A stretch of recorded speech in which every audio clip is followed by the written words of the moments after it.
as I've been thinking about what we're talking about today, I've been thinking about the last few weeks. We started this month with making room for encounter with the Lord. That it takes a preparation. God's the one who meets us. It's his initiative to move toward us. But we have a role in it that we can be prepared. Scripture talks about that all the time. Jesus told parables about being ready for an encounter with God. So we want to make sure we're making room to be a place of encounter for the Lord. Last week we talked about making room for healing. That we have a role in that process of being self-reflective, of knowing that when we reveal who we are to God, we are known by him. It's another place of encounter, of healing with God inside of who we are. So we can work toward that. Today, we want to talk about making room for generosity. Now, as I was reflecting on generosity over this last week, I've been thinking a little bit about how I grew up around money. Now, by that, I don't mean I grew up with money or being physically around money. I mean the mentality that I had toward it. I've just been reflecting on what my family taught me about money. All of us have an assumption or values or ideals around money. I've shared a little bit of my growing up with you if you've been around before, but my family that I grew up in, we didn't have a whole lot. We grew up in a very rural town, like 1,200 people was the town. Like the schools here, one building is usually bigger than that. It's a pretty small town. My dad was a pastor of a very small church in that town. We had to learn to rely on the Lord, but for a lot of what we had. But what I do remember is that it always seemed like when money was mentioned, it was kind of mentioned out of this fearful place about money. Namely that, like, will we ever have enough? And that was not something that was spoken directly, but it was something that I captured in interpretation of what I was hearing, that we would never have enough money. And it was said through small little ways, and whether you grew up with a lot or a little, you probably heard your parents say this at one point in time, we can't afford that. Now, sometimes that means we don't have money. Most of the time I've learned as a parent, that means I don't have money for that. Right? We can't afford it. Well, but you have money, right? Yes, I have money, but not for that. But how I interpreted that growing up was that we just don't have money. And we didn't have much. Now, one of the problems was my family didn't talk about money a whole lot unless it was, we don't have it. Now, I don't know how you grew up with money, but you grew up learning something about money through your family. Like if you think back to the way that your family talked about finances, or maybe they didn't talk about finances, you're going to notice something. Some of you grew up in families where your parents had nothing, they came from nothing, and they built something. Some of you experienced that yourselves. Some of you grew up with little statements that were interjected into everyday life about having money or not having money. Maybe you're like me and you are on the spectrum of you grew up in a family with very little, and maybe money was a fearful and helpless feeling, and it came out in the way you talk. Maybe you grew up in the other direction, and your family had plenty, or at least enough. And the way you talked about it was very much in the sense of, we tell our money what to do. We have control over our finances. Maybe you find yourself in between. Maybe you actually don't have much of a spectrum of discussion that you can look back to and realize that as you grew up in your family with money, we just didn't talk about it at all. It wasn't fearful, it wasn't controlling, it wasn't any of those things. We just didn't really talk about it a whole lot. But here's what I believe, regardless of how you grew up with it, it is a value. It is a value. Now, what I'm about to say is not meant to be political, so it's not going to go in that direction.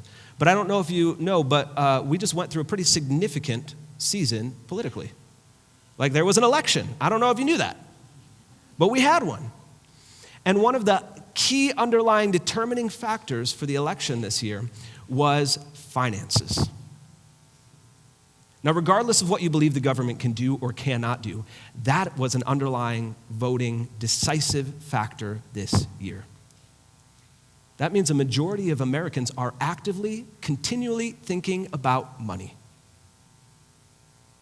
I get it. I am too. So what we want to do is we want to make sure that we're thinking in the right way about money and that money takes its rightful place in our lives, not greater and not less. So we're going to be heading to Scripture to find how we view money in a healthy way. But before we do, if you're joining us for the first time, I'm not expecting anything out of you. Maybe you're joining us this morning and you don't even believe in God. I believe there's going to be key factors, key principles that you can take away, and it's still going to help you in your relationship with money as we go. But we're going to be diving into a passage in 1 Timothy chapter 6. 1 Timothy chapter 6, and it's going to be on the screen if you want to follow along. If you don't have a Bible, you could also Google it if you want to. We're going to start in verse 17 and read through 19. Before we do, I just want to set up the context a little bit. This is a two-part letter, 1st and 2nd Timothy, written by a guy named Paul. He was a significant leader in the early church, and he's writing to somebody that he trained how to not only lead churches, but just in general, how to follow Jesus. That's Timothy. Now, Paul and Timothy were traveling together, and they went through the city of Ephesus, and they started new churches. And as Paul moved on, he asked Timothy to stay behind and lead the church there. So that's what Timothy does. He stays and he pastors the church in Ephesus. Now, Paul's pattern was as he went on, whether he was just traveling or eventually he was in jail, he would write letters to places he couldn't visit himself. And so he's writing back to Timothy to help him understand at his very young age how to lead this church. Now, one of the interesting factors is there's some key themes in this first letter. There's themes of leadership in the church. There's themes of false teachers and what characterizes those. And there's money. And the interesting thing is money is kind of this underlying foundational thing for the other two themes. How do people treat money? And their viewpoint toward money, if negative, and being leveraged to preaching the gospel actually makes somebody a false teacher. It's fascinating. So we get to the end of this letter and we pick up on verses 17 through 19 where Paul wraps it all up. And if you want to know how to know if something's extremely important in a letter, you pay attention to the first thing and you pay attention to the last thing. The first part of the letter introduces the topics that need to be dealt with. The middle unpacks it, and the end brings it home to make sure there's no misunderstanding about what is important. And so this is one of the last things Paul writes in his letter to young Timothy. He says, "Command those who are rich in this present world not to be arrogant, nor to put their hope in wealth, which is so uncertain, but to put their hope in God, who richly provides us with everything for our enjoyment. Command them to do good, to be rich in good deeds, and to be generous and willing to share. In this way, they will lay up treasure for themselves as a firm foundation for the coming age, so that they may take hold of the life that is truly life." Now, Paul didn't hesitate to talk about money. And before we dive in, I just want to share from a place of honesty. I do not have my personal finances mastered. I'm on a journey with my family, and we are learning and growing in faithfulness and wisdom and stewardship of our finances. But one of the key places that I've been looking at for my own understanding is this passage. I find it incredibly beneficial in my own journey, and I think if we pay attention to it together, there's going to be something beautiful in it for us. Now, as Paul is instructing his disciple Timothy, he tells him to command a certain group of people. Now, this is how you know somebody is writing in a non-American culture, right? If you could say, hey, command them to do such and such a thing, you know they're not American, right? That is an entirely different cultural thing. Good luck using that approach here.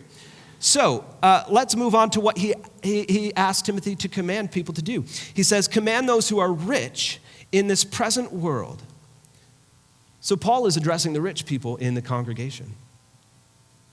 Now, he says rich in this present world because he's about to contrast a couple of things. He's talking about this age's wealth. He's talking about money versus something that's going to be lasting and eternal that he'll get into in a moment. So he says, Timothy, command those who are rich in this present world not to be arrogant, nor to put their hope in wealth. Paul talks to Timothy about the wealthy, and he starts with arrogance. Now, arrogance is not a cultural value for us. It doesn't mean we don't run into arrogance, but for Paul and Timothy, there were certain places where you were actually allowed to be arrogant. You were allowed to have pride in something, and it was even socially acceptable to brag about some of your own accomplishments. It doesn't mean we don't do it today, but it's not socially acceptable. Have you ever been at that party or in a social circle where people are just bragging too much and you kind of go back and you're like, that was weird, right? It wasn't as weird at this time. So Paul has to tell Timothy, hey, there are people in your congregation who are wealthy, and even though it's acceptable to brag about that, to take great pride in it, tell them not to.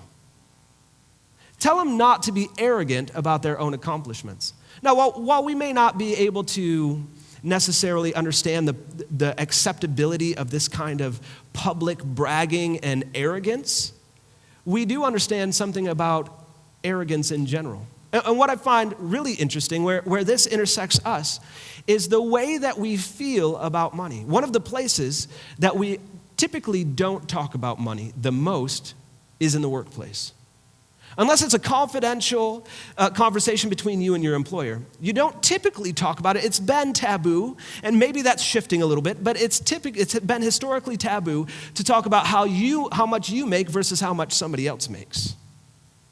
Because when we find out, it does something to us. Now, if this was just a matter of numbers, it might not be a big deal. But the problem is, I believe we have firmly attached our identity and personal value to how much we make. So when we find out somebody does a little bit better than us, it hurts. It hurts because we feel devalued. In fact, all of our language, even about personal value, it comes from economics, doesn't it? It's interesting how these things have been tied together. So when I hear that people are wealthy, we often use phrases like they're doing pretty well for themselves. They've been successful. We often equate wealth with success, but it's only one area of accumulation, isn't it? It's interesting how we talk about it. We actually have an incredibly high value on it. Even though I believe, truthfully and wholeheartedly, most of us would say we don't feel controlled by money. We don't love money. If you go back in the letter, Paul had written to Timothy, he said that the love of money is the root of all evil. I don't believe that most of us would say we love money. Yet there is a value attached to making it. There is something that it does to us. So I think Paul's warning about arrogance is incredibly important for us to grab onto. And then he continues on, and he starts talking about another thing. He talks about hope. Tell them not to hope in wealth. Now here's something I think actually does intersect us quite a bit. I think that most of us actually have our hope in finances. I could see it growing up. I can see it in myself. That when it's not there, I start to get fearful. I start to wonder where it's going to come from. I start to wonder how my needs are going to be met. And what I start doing is I start equating the meeting of my needs with the amount of money that I have. And what that reveals about my own heart, I'll let you figure it out for yourself. But what I see that reveals about in my own heart is that I hope in money to meet my needs. That's where my hope is, if I'm not careful. We might not look at money and say, that is the place of my hope, but here's what you do. Universally, everybody wants. We want security, we want provision, and we want peace of mind. Hands down, what we're seeing in our culture is we look to money to provide that. You and I might not have a love affair with money, but we see money as a means to an end. That puts our trust and our hope firmly in money. That's a rough place to be. Paul says it's actually very uncertain. Wealth, which is so uncertain. Now, it might be getting more stable for us. You know, we have laws, rules, and policies in our country around savings and banking and all of that kind of stuff. So we have some protections for our wealth. But in Paul's day, things could come and go a lot more easily. And even today, the source of our income can often be cut off. When I think about our own community, we live in a community that by and large lives paycheck to paycheck. The moment the job is gone, the resources are gone. It's a very real thing. It's not much different than what Paul is talking about. Money is relatively uncertain. It is something that is easily accumulated for some, hard won for others, but gone quickly for most. Paul says that's not a great place for hope. It's actually a shaky foundation for your pride. If who you are is based on that number in your bank account, you're going to experience some hurt. It's going to hit you eventually. So Paul continues writing. He says, don't put your hope in wealth, which is so uncertain, but put your hope in God, who richly provides us with everything. God is the one who provides for everything. Now, here's the thing. If I were to ask you, and you grew up in church, if I were to ask you, do you know God is the one who provides for you, you'd shake your head. Yeah, I know that. We all know that. Here's the question. Do you live your life financially as if God provides everything? That's an entirely different question. So Paul looks at the church in Ephesus. He tells the leader there, he says, don't be arrogant about your wealth, and don't put your hope in wealth. Instead, put your hope in God. He is the one who provides everything. And here's the part that I find just incredibly interesting. He provides everything for our enjoyment. Did you guys catch that when we read it? God provides everything for our enjoyment. Now here's what I do not believe that Paul is saying. I do not believe that Paul is saying God is like a genie, and if I just want a nice car or I want something fun, I just have to ask him for it. And that's the point. God gives me things that will make me happy. I don't think that's not Paul's style. What I do believe is that Paul is laying out an argument. Wealth is a bad place for hope because it's uncertain and it never provided the answers we were seeking to begin with. It doesn't provide the life we were hoping for. Hope in God because everything comes from him anyway. And when you can learn to trust in God with your finances, the outcome is going to be enjoyment. That's Paul's line of logic. That's Paul's argument, that the more you can learn to trust God with your finances and your generosity, the more enjoyment you are going to have because it is unshakable. It is a place of true security and a place of true hope. When you can find those values in your relationship with God, you are free from anything that happens with money or does not happen with money. That is a place of enjoyment. That is a place of significant enjoyment.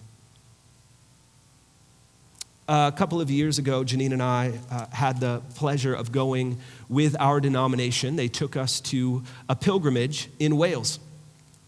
Now, a pilgrimage, for if you don't know what that is, it's a spiritual trip.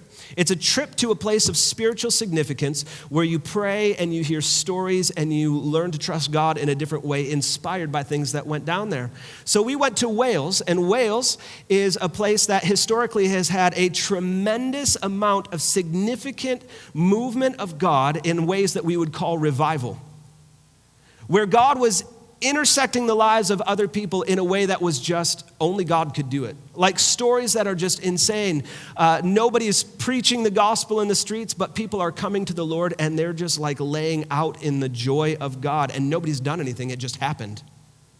One person saw it and he described it was like a town littered with dead bodies because everybody was just on the ground and they were all in black suits. In fact, if you go to Wales, everything is like gray or black. So the weather, the atmosphere, everything is good, but the people were dressed in black and just laid out there because it was a move of God. Now, one of the significant families that was participating and being used in parts of this revival was a family named the Howells. And one of the men of the Howell family, his name was Reese. And when he gave his life to the Lord, he gave his life to the Lord at a very young age. But throughout the course of his walk with God, he had to learn how to trust God in significant ways. And one of the things that was a big learning thing for him, it was a kind of putting to death the deeds of the flesh sort of a thing, was his view of money. His family had money, but they had to learn how to trust God while having money. And so they started developing this pattern where they would say, listen, we have a certain amount of money in our pockets, and we are going to give it to the very first need that comes along. And so they started trying to practice this. If the need that came along was their own personal need, if somebody needed a coat and it was wintertime, They would go and buy that coat with money. They were fine with that. If they needed food, they would buy themselves food. But if somebody else needed the money before they needed the money, they would give it all away. And so they found themselves in this pattern of learning to rely on the Lord again and again and again, where they might even be on their way to the market to buy groceries for the day, but they encountered somebody else who had need and they gave away their grocery money. It was a hard lesson of trust, learning to trust God for Reese Howell. One day, the Howell family found themselves called by God to be missionaries in South Africa.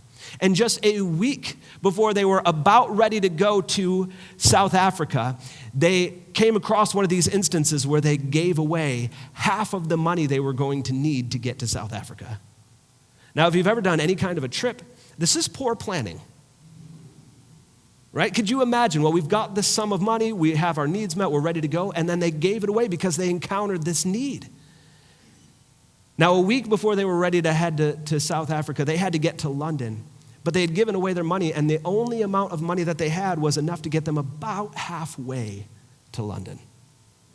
So Reese Howell goes to the train station with his family, and he purchases a ticket to that halfway point. And they get to that station, and they're just off to the side praying because this is as far as they've gotten. They have very few possessions. In fact, when they get to the other side, they had not only a monetary need, but they curiously said they also didn't have a wristwatch, a fountain pen, or a raincoat. They were also in need of those three things. And they had given all those away as well. And they were out of money, so they just prayed. And as they were praying, Reese Howell heard the Holy Spirit say, I want you to go get in line. Go get in line for a ticket. Okay, he does it. He gets in line, and by the time he's waiting in line, there's only two gentlemen in front of him, and he still has no money. But at that moment of almost at the front desk, somebody comes out of the crowd, walks over, and hands him enough money for the tickets. He buys his tickets. And he gets to London, and somebody meets him there with a fountain pen, a wristwatch, and coats for his family.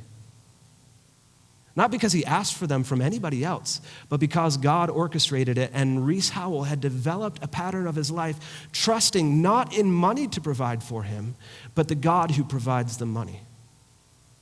The God who provides the resources.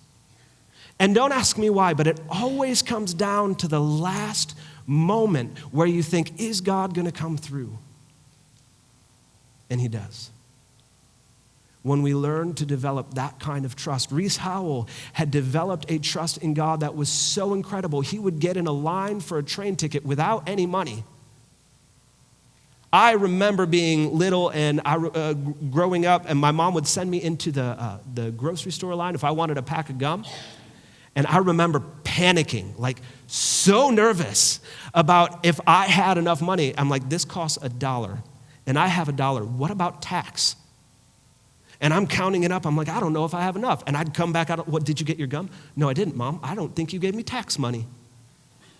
She's like, well, it's actually, she'd explain everything to me, and I'd have to go in. And it was a hard thing for me to do because I was so panicked. I can't imagine getting into a train line without any money, with the opportunity to be absolutely ashamed when you get up there, and what happens? You put yourself on the line. You wonder, is God going to come through this time?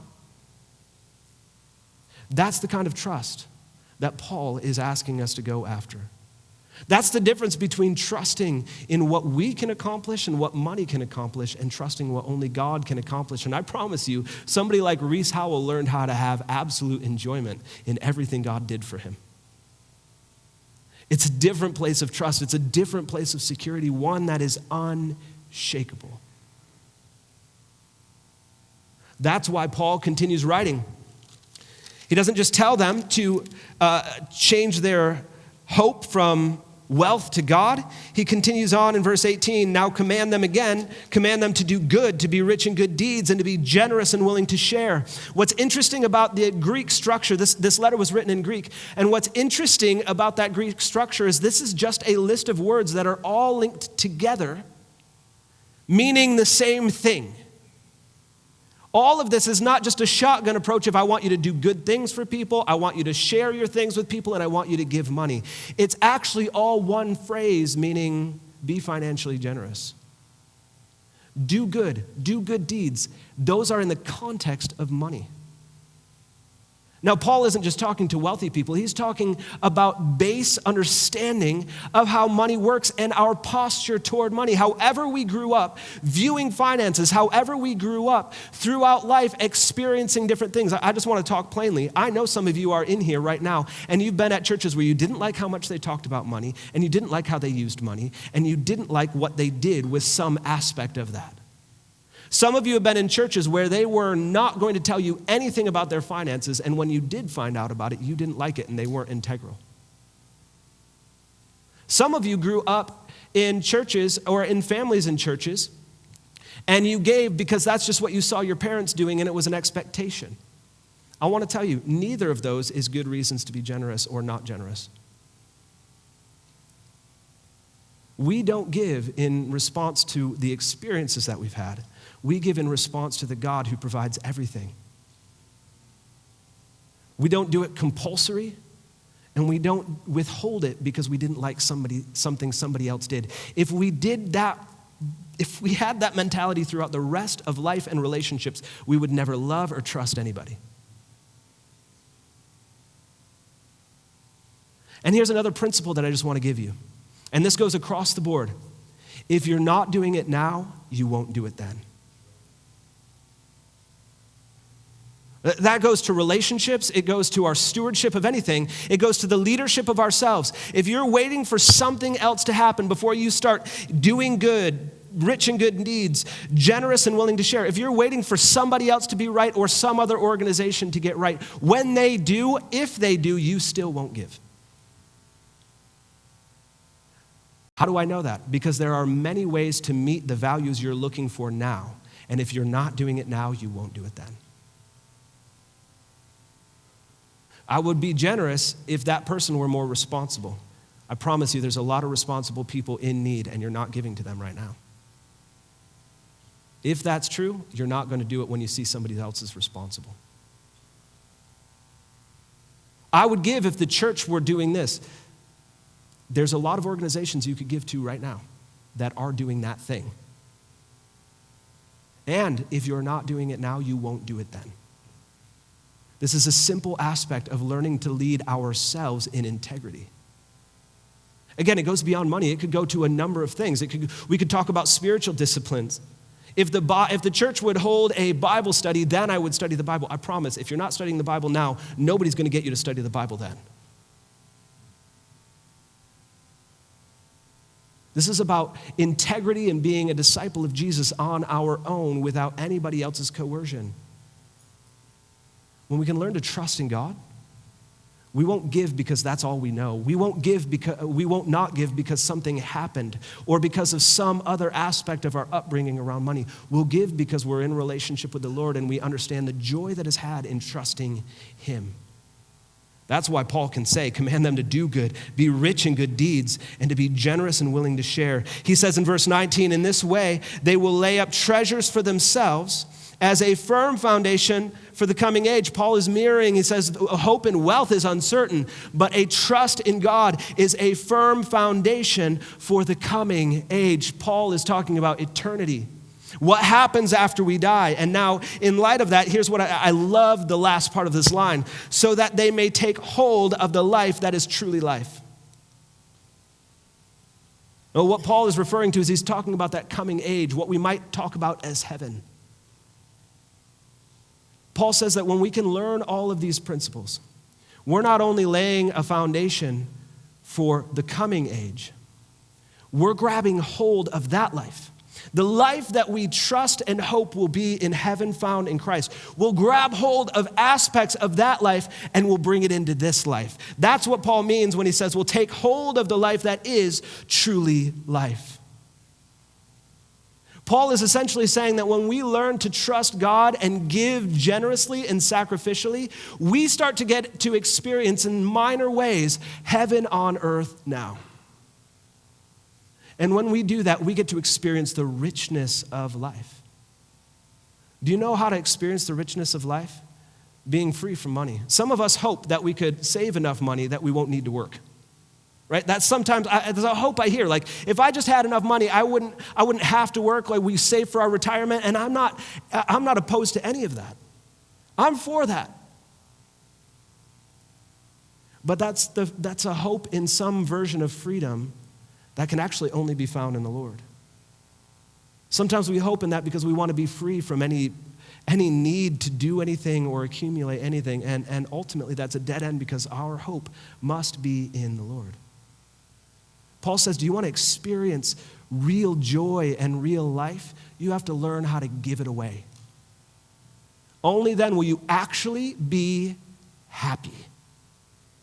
In fact, here's what I want us to hold on to this morning as a realization about money. It's that money brings the most joy when it's given away. Money brings the most joy when it's given away, not when it's accumulated, not when it's held onto, but when it's given away. This is not only what Paul is building up to at this point. He's saying if you can learn to put your trust in God, you're going to have enjoyment because God gives you and is a place of faithfulness and goodness to you, and you can learn to enjoy him, and then you'll grab hold of that which is actually life. The Bible is saying that. Paul is saying that in this letter, but it goes even further than that. We actually see it in all sorts of studies of how people work and how we think about money outside of Scripture, outside of the church. There's been numerous studies done about money. Some of them were done around the question, can money buy happiness? And the ultimate answer was, to an extent. Money accumulated up to the point where all your basic needs were met. It provided another level of happiness, but after that, it was only diminishing returns. Other studies have pointed to the reality that it doesn't matter whether you spend the money on yourself or you give it away, it releases the same endorphins in your body. You are just as chemically happy when you give money away as when you spend it. And it doesn't matter whether it's to an individual, a charity, or a church. Generosity works. In fact, the greatest purpose of money is to give it away. It's what it's for. Money brings us the most joy when we give it away. Even sociological studies show this.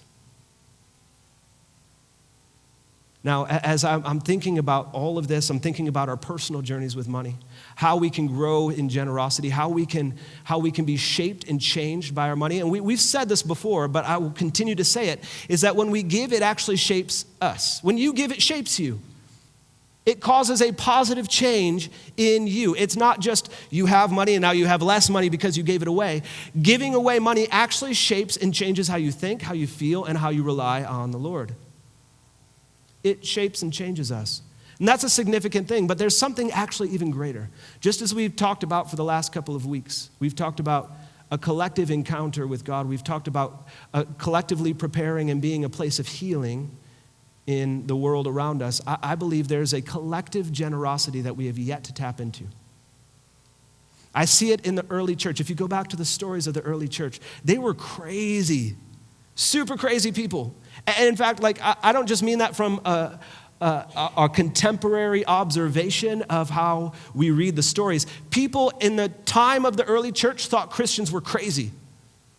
They lived in a very stingy culture where you didn't give stuff away. And if you did give your stuff away, whether it was money or your possessions, you expected something in return. It was called a benefactor relationship. You only gave so that other people would honor you.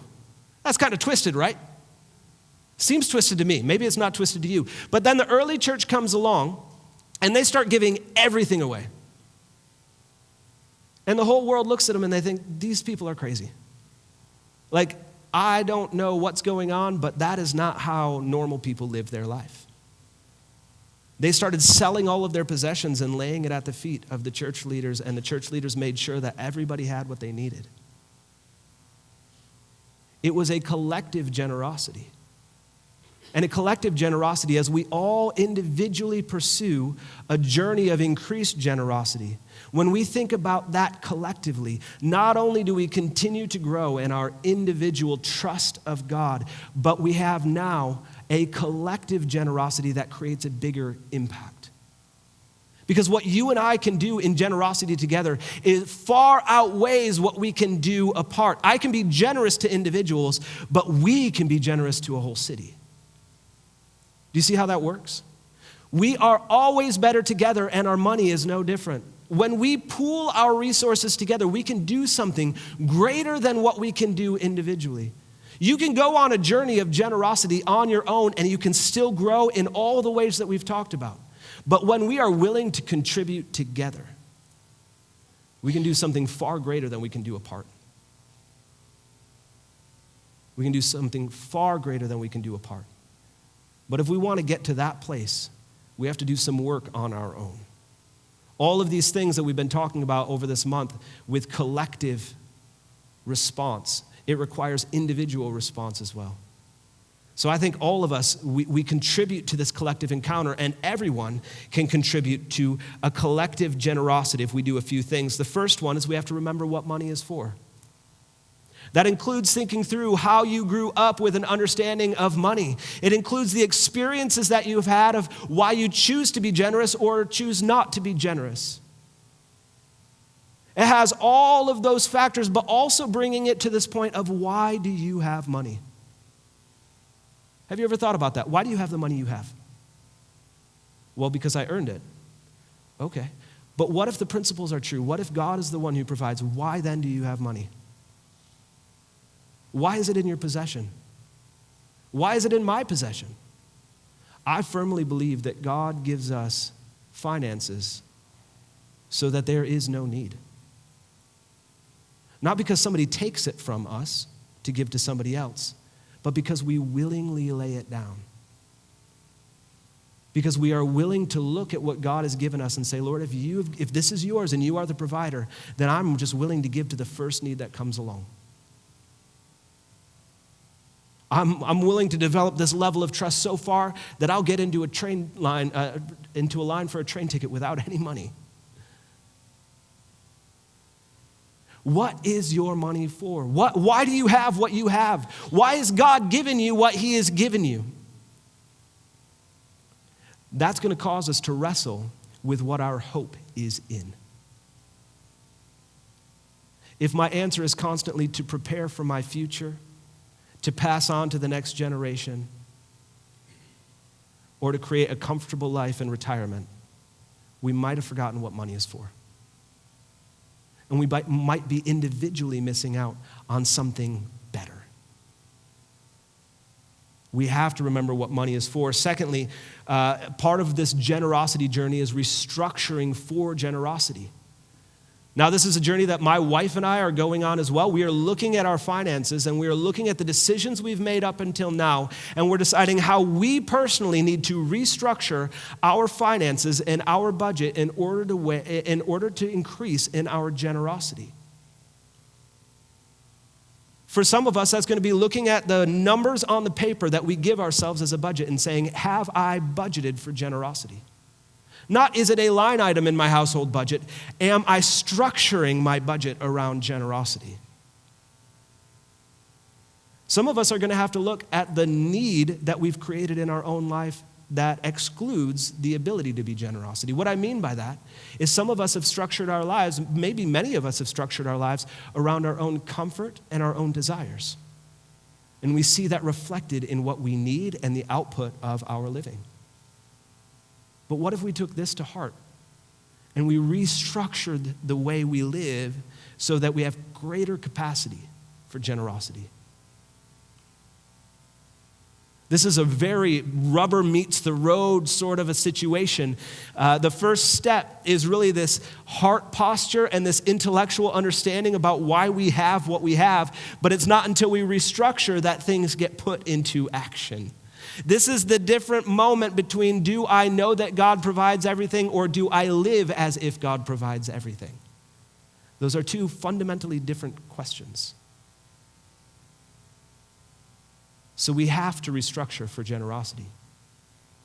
And then finally, we have to increase sacrificially over time. Increasing our generosity over time. I don't believe for one moment that Reese Howell just got up and said he had the faith to trust God to get into a line with no money in order to purchase something.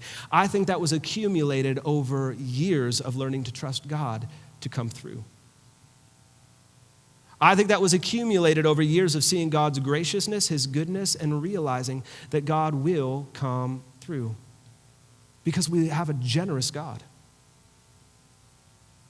And God's generosity isn't about giving us everything we want or everything we could imagine. It's about showing his love to us in tangible ways through provision. When we learn that, we can increase sacrificially over time. The starting point for some might not be the starting point for others. Jesus told a very intense story to his disciples. Actually, it was more of an object lesson as he was sitting in the temple one day and he was watching everybody worship through giving money. Israel had three main staples of worship, and one of them was giving money. And so as part of their ritual sacrifice, they would bring money into the temple and they would put it into the collection box. And it was a very public affair. Remember, they're in a society where pride around your money and giving is actually a cultural value. And so people would sit around and they'd watch who's putting what into the collection box. And very wealthy people were coming along and they were putting a lot of money into it. And they were probably making a little bit of a spectacle as they were doing so. And as Jesus sits there with his disciples, he watches them go by and do all this. And then a little widow comes along and she puts 2 coins in the collection box. And that's the moment Jesus calls a timeout. He asks his disciples to lean in and he says, "Did you guys see that? Did you see what just happened?" They're like, "Yeah, people gave money. This is what happens all the time." He's like, no. The first people, they gave a lot of money, right? Yeah. I want you to know that actually cost them almost nothing. They had so much excess that what they gave was not sacrificial. But this other woman comes along and she put in 2 coins. That's not as much as they gave, but I promise you, that was everything she had. She gave sacrificially. Jesus celebrates her sacrificial heart, not just the amount of money. He knows one of those people that have come up to that box to give have learned to practice trust and faithfulness to the Lord. One of those people that came along and gave knew that they could believe and live into that God is trustworthy and that God will provide. And one of those people did not have a hope in their wealth, but developed a pattern of increasing in generosity over time. You see, the thing is, it's not really ever about the amount of money that we give. It's about the amount of trust that we attach to our money. You and I always vote with our dollars, don't we? We vote about the places we like to eat with our money. I'm not going to go back there. I did not like the service and I did not like the food. Therefore, I will not vote for them with my money. We do the same thing with our generosity. We do the same thing with our thinking about money. We do the same thing with the structure of our lives and our budgets around generosity. We are voting in places of trust. We have a chance to change that and see that maybe through the sacrificial, increasing sacrificial giving that we learn to do over time will pull just a little bit of heaven into the Yakima Valley. Together, we have the ability to grow in generosity more and more and more. And as the leadership of this church has prayed about generosity, we want to be an increasingly generous church. Not just as a collection of individuals, but what comes out of this church. We are structuring and restructuring ourselves for greater generosity. It was one of the prayers that we had on our leadership retreat this year. It was one of the things we discussed. How can we increase our budget for generosity? It's the reasons that we're providing childcare to young families and fixing things in people's home, because some of those are all going to cost money, but we're not charging people for things. It's a way that we want to increase our generosity and meet needs of people in this community. But we do that through the collective generosity of individuals. So I'm asking you to do the work. It's probably not going to be a quick process. And nobody's asking you to be where you are not. All that I'm asking is that you would question your relationship with money, look at the place of trust, understand what money has been given for. Ask the Lord how he might have you restructure your money for generosity and respond to it slowly over time. I think if we could do that, we're going to have an impact that is so great in this community. Let's pray.